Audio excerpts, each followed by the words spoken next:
अस्सलाम वालेकुम। I hope you all are doing good. तो आज की मेरी video how to clean the oven को आप कैसे क्लीन कर सकते। मेन इजी बेसिक से स्टेप्स है। आपने एक लेनी है वाटर बॉटल, 3 आपने कपड़े ले लेने हैं, मलमल के कपड़े लेने हैं। आपने मोटा कपड़ा नहीं लेना। अगर आप मलमल के कपड़े लेंगे तो आपके जो है ना ओवन पे स्क्रैचेस वगैरह नहीं पड़ेंगे और चीज़ें नहीं होंगी। तो 3 मेरे पास कपड़े थे और आपने वो वाला लेना है जिससे आप बर्तन धोते हैं ना, आपने वो वाला स्क्रॉटिंग पैड ले लेना, उस पर लगाना है आपने साबुन। और आपने जो 3 मलमल के कपड़े लेने हैं, एक आपने गीला कपड़ा लेना है, एक आपने लेना है सूखा कपड़ा और फिर आपने एक लेना है तौलिया आपने मस्ट लेना है, क्योंकि जब आप तौलिया नहीं यूज़ करेंगे ना तो आप और ये चीज़ तो आपका वो स्क्रैचेस वगैरह इशू ज़रा ज़्यादा हो जाएंगे। तो आप एक चीज़ का ज़रूर ख्याल रखें कि आपने मलमल के कपड़े लेने हैं। आपने कोई भी ये सख्त कपड़े नहीं लेने, जिस तरह कमीज़ पहनते हैं उस तरह के कपड़े नहीं लेने, कॉटन किसी किस्म के। आपने लेने मलमल के नाजुक से नरम से। और आपने प्यार से ओवन को ऐसे मलना है, मतलब साबुन लगा के और स्कॉटिंग पैड को गीला करके साबुन लगा के आपने मलना है। जब आप उसको अच्छे तरीके से मल लेंगे ना, फिर आपके पास कोई भी घर में वेस्ट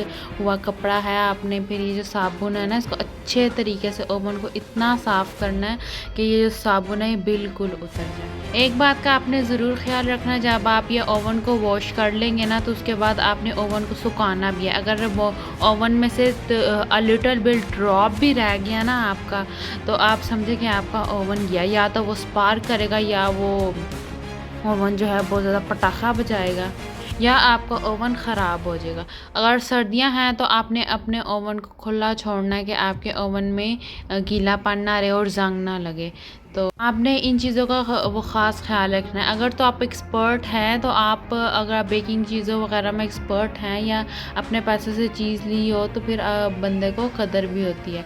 तो अगर तो आप एक्सपर्ट हैं तो फिर अपना ओवन साफ़ करें। अगर आप एक्सपर्ट नहीं है तो मैं आपको प्रेफर यही करूँगी कि आपने सूखा कपड़ा पकड़ना है और सूखे कपड़े से साफ़ कर लें। लेकिन मैं तो खैर एक्सपर्ट थी, मैं ओवन साफ़ करने में, तो मैंने पहले स्क्रॉटिंग पैड वाला कपड़ा लिया, फिर मैंने वो कपड़ा लिया जो साबुन लगाया था मैंने ओवन के ऊपर, तो फिर मैंने कपड़े से साफ़ किया। फिर एक मैंने तो मलमल की ली थी सॉफ्ट सी साफ़ी, और फिर साफ़ी से मैंने ये ओवन को गीले पानी से इसलिए किया था, पानी बिल्कुल नहीं लगाना। मैंने देखे गीला कपड़ा लिया, मेरा भी थोड़ा जो गीला कपड़ा था वो थोड़ा नॉर्मल गीला था। ये ना आप इतना ज़्यादा गीला लेके ओवन में कहीं ना कहीं ड्रॉप रह जाए।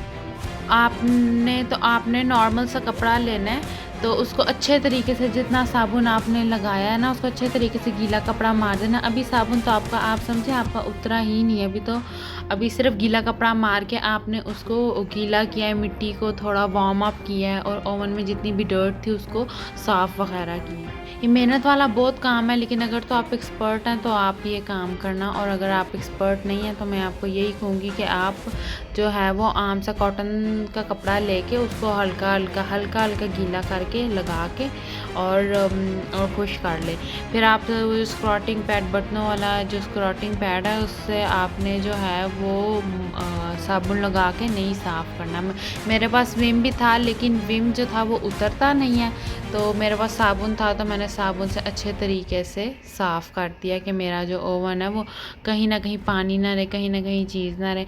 एक चीज़ आपको ज़रूर बताऊंगी, जब आप अपने ओवन को साफ़ कर लेना तो एक मेन बात ये रखें, उसको चला कर ज़रूर चेक करें आइधर जो आपका ओवन है कोई मिसिंग तो नहीं कर रहा, कोई पटाखा तो नहीं बजा रहा, कोई करंट तो नहीं मारा। ये ना आप इस तरह साफ़ करके छोड़ दें और बाद में आप चेक ना करें अपने ओवन को। जब आप अपने ओवन को चेक नहीं करेंगे ना तो आपका ओवन कभी भी किसी भी वक्त, बाज़ का ऐसा होता है आप बेकिंग करने चीज़ें ला रहे होते तो आपका ओवन कभी भी किसी भी वक्त स्पार्क कर सकता है।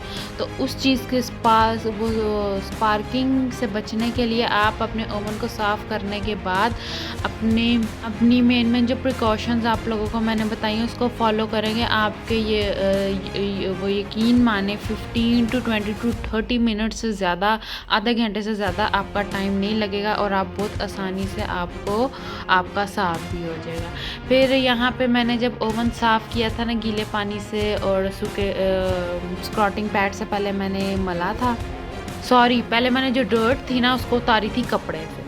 उसके बाद फिर मैंने बर्तन धोने वाले साबुन को अच्छे तरीके से ओवन से मला था। जैसे आप बर्तन को मलते हैं ना उस तरह विम नहीं लेना, आपने साबुन ही लेना है। विम लेंगे तो वो उतरेगा नहीं, फिर आपको शायद पानी वगैरह लगाना पड़े, और ओवन को इतना पानी लगाते नहीं है। उसके बाद मैंने जब उसको धो लिया था तो मल लिया था, तो उसके बाद फिर मैंने गीला कपड़ा लिया, उससे फिर मैंने ओवन को सारा गीला किया, जितना भी साबुन लगा था उसी वक्त गीला करना है। 1 मिनट भी साबुन अपने ओवन के ऊपर सूखने नहीं देना। उस वक्त आपने गीला गीला कपड़ा सारे ओवन पे लगा देना, जहाँ जहाँ आपने साबुन लगाया है, मिरर्स पे, बैक साइड पे, फ्रंट साइड पे, साइड ओवन की साइड्स पे।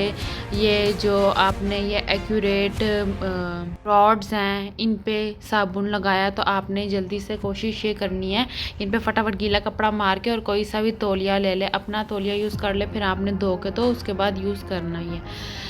तो वहाँ से अच्छे तरीके से आपने करना है इसको ओवन से खुश्क। जब आपका खुश्क ओवन हो जाएगा ना, तो नीचे तो जाहिर सी बात है, जब आप बेकिंग करते हैं तो नीचे गंद गिर जाता है और वो जंग का कॉज बनता है। तो ये जो चीज़ें जंग का कॉज बनती है, इससे बेटर यही है आप या क्लिंग रैप ले लें, बटर पेपर ले लें, और क्लिंग रैप सॉरी नहीं लेना, एल्युमिनियम फॉइल या फिर आप बटर पेपर, आप इन दोनों में से कोई सी भी चीज़ ले सकते हैं। You can not use cling wrap, because अगर आप अपना क्लिंग रैप यूज़ करेंगे ना तो वो जल जाएगा और सारे रॉड्स पे लग जाएगा। तो आपने ये करना, या तो बटर पेपर लेना या फिर एल्युमिनियम फॉइल, ताकि नीचे जब आप बेकिंग करें तो आपका जो गंद है वो नीचे ना गिरे और आपके ओवन जल्दी ख़राब भी ना हो, और जो ओवन में जितने भी मॉलिक्यूल्स चले जाते हैं वो ना आ जाए। ठीक है, खैर मेन चीज़ तो एक मैंने आपको बताई नहीं, जब मैंने अच्छे तरीके से साफ़ कर लिया, फिर भी आपने देखा कोने कोने साइड्स में ना तो थोड़ा थोड़ा गंद रह जाता है।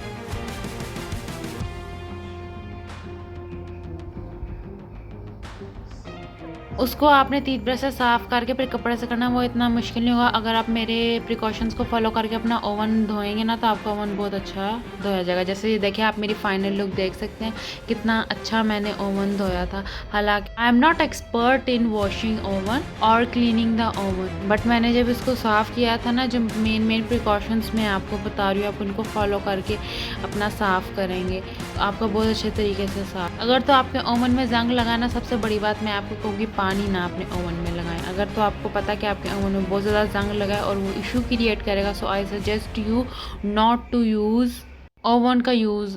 ओवन में गीले पानी का बिल्कुल यूज़ ना करें। एंड पे फिर ये जो मेरे ट्रेस थे, रैक्स थे, फिर मैंने कहा उनको एडजस्ट करती हूँ। ये जो छोटा ट्रे था ये मेरा ऊपर कवरेज के लिए यूज़ हुआ था, और जो ट्रे, रैक्स और जो मेरे पैन केक्स या कप केक्स के ट्रेस थे, इनको मैंने अलाइन किया था ओवन के अंदर। ये बेचारे वो रुलते हैं जिस तरह आजकल हमारी ज़िंदगी रुल रही है। इसी तरह ओवन के जो ये रैक्स हैं, अगर इनको इनकी जगह पे ना रखा जाए तो वो भी बेचारे रुल रहे होते। खैर उनके रॉड्स और उनके रैक को मैंने ओवन के अंदर रखा, और आप सही कमेंट्स में बताना कि ये कैसा साफ़ हुआ है। मैंने तो अपनी तरफ से बिल्कुल बेस्ट दिया था, ओवन में कोई भी गंद ना रहे या चीज़ें ना रहे। काफ़ी दिन थे ओवन मेरा साफ़ नहीं था, तो मैंने कहा चले ओवन भी साफ़ कर लो, तो आपको ये भी सबसे इजी सा वे बता दूँ ओवन को किस तरीके से साफ़ करते हैं। मेरे प्रिकॉशंस को ज़रूर फॉलो करना, आपको बहुत आसानी है। एंड पे आपने कपड़ा दे के इसलिए रख देना कि आपने जो साफ़ किया है वो आपकी मेहनत ज़ाया ना हो, तो आपने वो कपड़ा दे के अच्छे तरीके से आपने रख दें। कपड़े भी आपकी तरह बहुत नरम और नाजुक सा हो कि आपको मुश्किल दरपेश ना आए। उम्मीद करती हूँ आपको मेरी वीडियो पसंद आई होगी। अल्लाह हाफिज़, बाय बाय।